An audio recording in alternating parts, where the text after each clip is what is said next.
Olá pessoal, espero que todos vocês estejam bem. Na nossa conversa de hoje vamos falar sobre teste de hipóteses. O exemplo de motivação que eu trago para vocês é o seguinte: os pesquisadores da área da saúde têm interesse em verificar se uma determinada vacina utilizada no combate a uma doença é ou não eficiente. Para isso, então, eles têm que formular as seguintes hipóteses.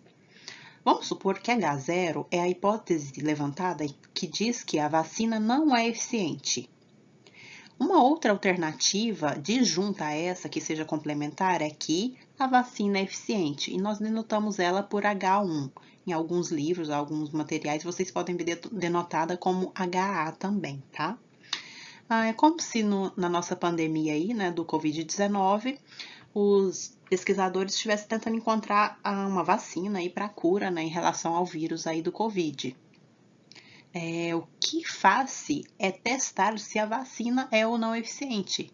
Então, com base nesse levantamento, nessa hipótese nula, faz-se teste, constrói-se um teste de hipótese para verificar se nós temos evidências para não rejeitar a hipótese nula levantada ou se teremos evidências para rejeitar essa hipótese nula. Ou seja, um teste de hipótese ele vai ser sempre construído em cima da minha hipótese nula, em cima da minha H0. E o estatístico envolvido na pesquisa, ele busca sempre escolher, selecionar ali a melhor técnica que vai tornar a mínima probabilidade de cometer o erro na decisão de qual dentre essas hipóteses considerar como verdadeira. Então, formulação estatística. Hipótese estatística é a afirmativa a respeito de um parâmetro, de uma distribuição de probabilidade, é aquela proposição que eu faço acerca do meu parâmetro populacional. Então, a hipótese nula é a hipótese que eu vou testar, né? Como eu falei para vocês, versus aquela hipótese alternativa que é a contrária ao meu H0, a minha hipótese nula. Nós temos que, se eu rejeito H0, então isso implica em não rejeitar H1. O objetivo do teste de hipótese, então, é decidir se essa afirmação, em geral sobre parâmetros de uma ou mais populações, vai ser apoiado pela evidência obtida a partir dos dados amostrais, porque decidir se eu rejeito ou não a minha hipótese nula vai levar em consideração, eu vou ter que levar em consideração os meus dados amostrais nos cálculos estatísticos que eu vou fazer, os quais me levarão a essa conclusão final, então. Ou seja, o objetivo de um teste de hipótese será dizer se essa hipótese nula que eu levantei é aceitável ou não com base nas observações amostrais. Bom, pessoal, então um teste de hipótese ele vai ser construído aí com o intuito de verificar se a estimativa do meu parâmetro calculada com os dados amostrais tendem a se aproximar do verdadeiro valor do parâmetro populacional em estudo. Ou seja, eu tenho aí então o meu H0 determinado e ele vai ser verdadeiro quando, nos casos em que um θ0 arbitrário, que eu defini como sendo a minha hipótese nula, ela for verdadeira. Então, a minha hipótese nula, ela sempre vai estar compreendendo aí o sinal de igualdade. Poderia ter até um sinal de maior ou igual, menor ou igual, mas a igualdade sempre vai estar contida aqui na minha hipótese nula, independente de quaisquer uma dessas situações que eu tenho, tá? E já a hipótese alternativa é aquela que vai ser assumida como verdadeira nos casos em que meus dados amostrais nos levam aí a um distanciamento significativo do verdadeiro valor do parâmetro populacional.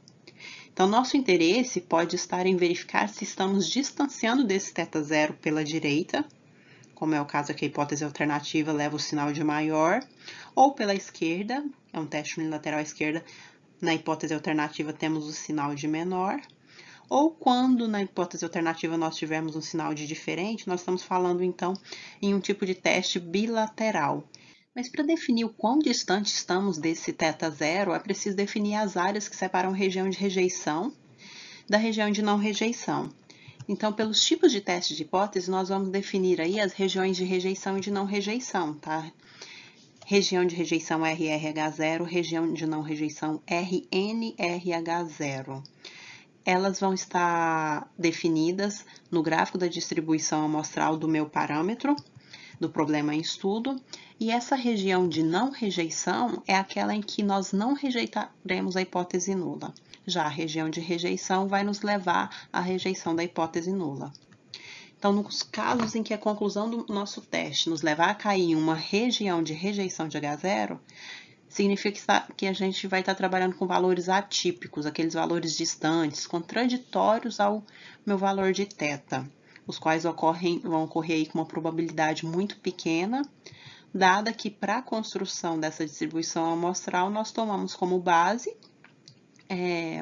aquela distribuição em que o θ0 foi tomado como verdadeiro. Então, essa distribuição amostral aqui, o meu θ0 tomado como verdadeiro, eu construo o meu teste, e aí, dependendo da conclusão final do meu teste, que eu vou dizer que eu vou rejeitar ou não a hipótese nula. Valores de alfa, que são arbitrados, definidos pelo próprio pesquisador, porque vai depender muito da área em que o problema levantado faz parte. Então, normalmente usa-se um valor de alfa igual a 5% ou 1%, e em alguns casos até 10%. Estes valores críticos que a gente tem aqui definidos limitam as regiões que vão determinar a probabilidade de rejeitar a hipótese nula, dado que ela é verdadeira. E são obtidos esses valores facilmente, esses valores de ZC são obtidos facilmente consultando as tabelas de distribuições específicas da estatística do teste. Então, no caso desse slide, nós temos aí valores de Z, que nós utilizaremos da normal padrão. Se a gente estivesse trabalhando no caso da distribuição de T, então a gente olhar a T de student, né, a tabela T de student no caso. Só que nenhum teste de hipótese é 100% certo. Como o teste é baseado em probabilidade, sempre há uma possibilidade de chegar a uma conclusão errada. Além disso, nós estamos trabalhando com dados amostrais em cima de uma hipótese, e é claro que erros, então, podem acontecer. Os dois erros que podem ser cometidos ao se realizar um teste de hipótese eles são marcados aqui em amarelo. O primeiro deles é quando o meu teste manda eu rejeitar minha hipótese nula, quando na verdade ela é verdadeira, e aí isso incorre no erro tipo 1, ou quando o teste fala para eu não rejeitar a hipótese nula, sendo que na verdade ela é falsa. E nós chamamos esse erro de erro tipo 2. Então, assim, a probabilidade associada a esses dois possíveis erros, elas se referem ao alfa, quando a gente cometer aí o erro do tipo 1, e ao beta, quando cometermos o erro do tipo 2, tá? Esse alfa, ele coincide com o nível de significância, é um valor de baixa probabilidade que é estipulado pelo pesquisador, conforme nós tínhamos comentado anteriormente. Ele é definido como sendo, então, a probabilidade máxima de se cometer aí um erro do tipo 1. Por exemplo, quando se utiliza, então, um nível de significância de 5%, a gente diz que há cerca de 5% de chance de se cometer um erro tipo 1 se o H0 é verdadeiro. Porque a probabilidade do erro tipo 1 dado que o H0 é verdadeiro é igual ao alfa, né? Por isso que nós usamos, então, valores de alfa bem pequenos, porque se a gente aumentar alfa, então nós vamos estar aumentando essa taxa do erro tipo 1. Também temos esse 1 menos beta, ele é chamado de potência, ou poder do teste, e ele é a capacidade de um teste de identificar diferenças que realmente existem ou de rejeitar a minha hipótese nula quando ela realmente é falsa. Mas para que um teste de hipótese seja considerado bom, deve-se ter então uma pequena probabilidade de rejeitar H0 se ela for verdadeira, né, desse cálculo do meu alfa, mas também uma grande probabilidade de rejeitar se ela for falso. Rejeitar se ela for falso é aquele 1 menos beta, o nosso poder do teste. E ele é complementar a esse beta. Ou seja, uma parte importante do meu teste de hipótese é controlar essas probabilidades de erro, esse alfa e esse beta. No nosso exemplo motivação, então, nós temos o seguinte. A hipótese nula foi definida como a vacina não é eficiente versus a hipótese alternativa, a vacina é eficiente. E se nós escrevermos a interpretação do que seria o erro tipo 1 e o erro tipo 2 em cima dessas nossas hipóteses, nós teríamos o seguinte. Erro tipo 1 é o quê? Rejeitar H0, dado que H0 é verdadeiro. Rejeitar H0, negar H0. Então, seria a vacina é considerada eficaz, quando, na verdade, ela não é eficaz. E o erro tipo 2? O erro tipo 2 é não rejeitar H0, dado que H0 é falso. Não estou rejeitando o fato de que a vacina não é considerada eficaz, quando, na verdade, esse H0 é falso, quando, na verdade, ela é eficaz. Então, aqui nós temos as duas interpretações dos meus erros aí. Erro tipo 1 e erro tipo 2. Para entender essa relação entre alfa e beta, vamos considerar então um teste de hipótese unilateral dado por a seguinte hipótese. Hipótese nula, igualdade, hipótese alternativa, o valor o sinal de menor, unilateral à esquerda. Nesse caso, então, nós vamos considerar a distribuição de B dessa figura aqui, ela foi construída sob H0, sobre o que nós temos em H0. Já a distribuição de A é sob a minha hipótese alternativa, tá? Dessa forma, a região de rejeição de um teste seria determinado por todos os valores de x barra que estejam contidos abaixo desse xc, abaixo desse valor crítico aqui, que eu vou encontrar de alguma forma quando eu olhar para a tabela, né? Para alguma tabela. Então, eu vou definir qual seria a minha região de rejeição aqui. E a interpretação dos erros vai ser vista de acordo com essa fórmula aqui. A alfa, probabilidade, então, do x barra ser menor que o xc, dado que o meu parâmetro μ é igual ao meu μ0, tá? Beta, probabilidade x barra ser maior que xc, dado que o meu parâmetro μ é menor do que o meu μ0, sendo esse μ0 aqui igual ao meu valor de μb, tá? Por serem erros, a situação ideal, então, é que ambas essas probabilidades alfa e beta sejam próximas de zero. Só que, pela nossa figura aqui, é fácil nós vermos que, para um tamanho de amostra n fixo, à medida que nós diminuirmos o valor de alfa, o meu beta vai aumentar. Reciprocamente, um aumento em alfa vai produzir, então, uma diminuição, uma redução em beta. Nessa figura, nós estamos considerando esse teste de hipótese unilateral à esquerda para o meu x barra B, tá? Mas em casos de testes bilaterais, a região de rejeição para a curva de B, ela vai ter que ser determinada nos extremos, não só no extremo inferior, mas no extremo superior. Portanto, essa representação gráfica da relação de alfa e beta vai mudar então um pouquinho, mas a relação direta entre alfa e beta, ela vai se dar da mesma forma, ou seja, com o aumento de um, vai ocorrer a diminuição de outro. Então, tá aqui mostrando para vocês essa relação inversa entre alfa e beta. Identificando no exemplo motivação essas minhas hipóteses nulas e alternativas, nós poderíamos supor que, para a vacina não ser eficaz, os valores de algum índice no teor sanguíneo da pessoa deva ser considerado como referência. Então, por exemplo, esse μ igual ao μ de B. E a vacina pode ser considerada eficaz caso esse teor de sangue seja estatisticamente menor do que o valor μB arbitrário, ok? Então, portanto, definir alfa e beta, definir esses erros, se daria da seguinte forma, que a gente tem aqui, colocamos aqui as fórmulas, tá? A única forma de controlar esse alfa e beta é trabalhar, então, com tamanhos de amostras grandes. Só que, como nem sempre isso é possível, o que a gente faz? A gente fixa um valor de alfa num limite aceitável, de tal forma que esse beta não dispare.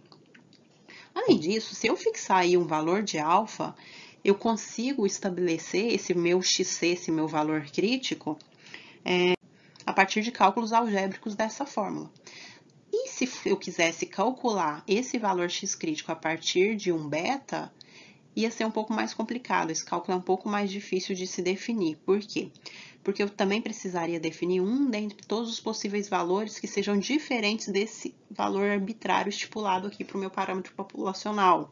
Ou seja, um dentre todos os possíveis valores que são menores aqui do que o meu μ-beta arbitrário. Com isso, por convenção, então, nós devemos cuidar para que, ao definir as hipóteses, o erro mais importante a ser evitado seja o erro tipo 1. Isso vai também nos ajudar a não ficar em dúvida de qual deve ser a hipótese nula. No exemplo acima, então aqui, por exemplo, cometer o erro tipo 1 é pior do que cometer o erro tipo 2. Vamos ver, cometer o erro tipo 1 é a vacina é considerada eficaz quando na verdade ela não é. Erro tipo 2, a vacina não é considerada eficaz quando na verdade ela é eficaz. Bom, quando eu cometi o erro do tipo 1, eu estou dizendo que a vacina me protege. Mas, na verdade, ela não está protegendo, e então eu estou me expondo a um risco. Além de tudo, eu posso achar que eu estou imune àquela doença e não busco alternativas para a cura, e posso até disseminar uma nova doença aí para a população, sei lá, surgimento de uma nova pandemia, por exemplo. E cometer o erro tipo 2 que é quando eu falei que a vacina não é considerada eficaz quando na verdade ela é. Então eu falei que ela não é eficaz, não tomei a vacina, então de alguma forma eu vou buscar alternativa de cura em outro medicamento, em outra terapia, em alguma outra, né, alternativa. Bom, então se por convenção o erro tipo 1 é o mais perigoso e é ele que eu vou trabalhar, é ele que eu vou controlar, é por isso que a gente recomenda a escolha de um nível de significância pequena. Então, por exemplo, em casos extremos, como nos casos de vida ou morte, a gente utiliza aí um alfa igual a 0,01. Professora, mas como que eu consigo diferenciar o que é a minha hipótese nula e qual que é a minha hipótese alternativa? Em um julgamento criminal, por exemplo, nós podemos associar o veredito em termos das hipóteses nula e alternativa. Então, vamos considerar essa questão aqui. Possíveis hipóteses seriam: o réu é inocente do crime versus o réu é culpado do crime. Vejam que eu ainda não defini qual é a nula, qual é a alternativa. As possíveis decisões do juiz são: ou o réu vai ser considerado culpado ou inocente. Pode ser que, dependendo da decisão do juiz, o juiz vai cometer um erro. Por exemplo, pode ser que o juiz conclui que o réu é culpado quando ele é inocente. Erro. Ou ele pode concluir que o réu é inocente quando ele é culpado. Erro também. Mas qual dentre esses dois erros é o mais absurdo? Qual dentre esses dois erros é o mais perigoso de ser cometido? Bom, se a condenação desse crime for pena de morte, concluir que o réu é culpado quando é inocente pode estar matando alguém. Por isso, eu defino esse como sendo o erro mais perigoso de se cometer, como sendo o erro que eu tenho que tentar controlar ao máximo possível para não ser cometido. Então, ele é o meu erro tipo 1. Se esse é o meu erro tipo 1, quando o cara é inocente, quando H0 é verdadeiro, eu venho aqui nas minhas possíveis hipóteses e vejo qual dentre essas hipóteses está falando que o indivíduo é inocente. A primeira, então, o réu é inocente do crime. Portanto, eu vou definir que essa daqui é a minha hipótese nula e aí eu defino a outra como sendo alternativa. Outra situação. Sabe-se que 40% das vítimas fatais de acidentes na Dutra é devido ao uso imprudente do celular. A CCR investiu em uma campanha de conscientização e afirmou que a proporção de óbitos mostrou-se inferior a 40%. Para testar a eficiência da campanha, a CCR estenderá a sua campanha por 3 meses, depois vai aplicar algum teste, blá blá blá. Primeiro, formular as hipóteses. Hipóteses possíveis, a proporção é de 40%, proporção de óbito então se manteve após a campanha, contra a proporção é menor que 0,4, proporção de óbitos diminui após campanha. Quais os erros associados às decisões possíveis? Pode ser que depois vai concluir que a proporção diminuiu, quando na verdade se manteve, ou concluir que a proporção se manteve quando na verdade diminuiu. Essas duas possibilidades aqui são erros envolvidos. Qual erro é o pior? Bom, nesse caso, concluir que a proporção diminuiu e não sendo verdade, pode levar a população a relaxar novamente com o uso do celular ao volante, porque eles vão ter aquela falsa sensação de que o uso do celular não causa tanta morte no trânsito. Portanto, esse é o meu erro tipo 1, esse é o meu erro tipo 2. Então, erro tipo 1, rejeitar H0 quando H0 é verdadeiro. H0 verdadeiro, então, na verdade, proporção se manteve. Proporção se manteve nessa minha primeira alternativa, por isso eu garanto, eu tenho certeza, eu confirmo que essa é a minha hipótese nula. E aqui estão as referências que estão sendo utilizadas aí na maioria das nossas conversas, do nosso material, tá bom? Obrigada pela atenção, pessoal, e até a próxima.